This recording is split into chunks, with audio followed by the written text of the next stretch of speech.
Confidence, self-image, self-esteem all take a bashing with chronic pain.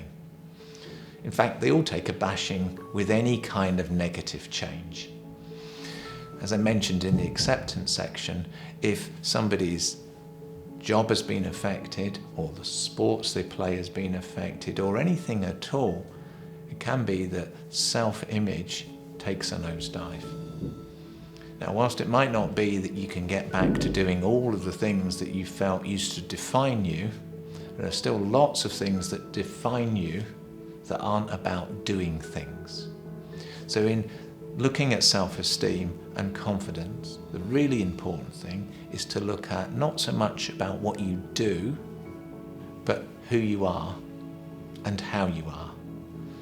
And it's a really interesting exercise to do with groups when we look at good things about them.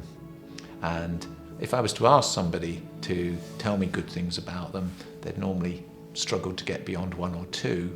But in the session we do a little thing, and often people come up with about 20. So that's really interesting, to give yourself permission to actually recognize there are things that are good about you despite all of the changes.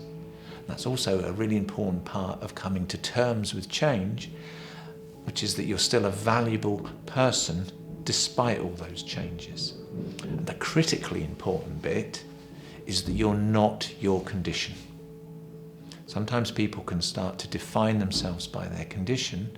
It's really important that we define ourselves by ourselves and not the condition that we live with. I often would say to people, you're yourself first and your condition second.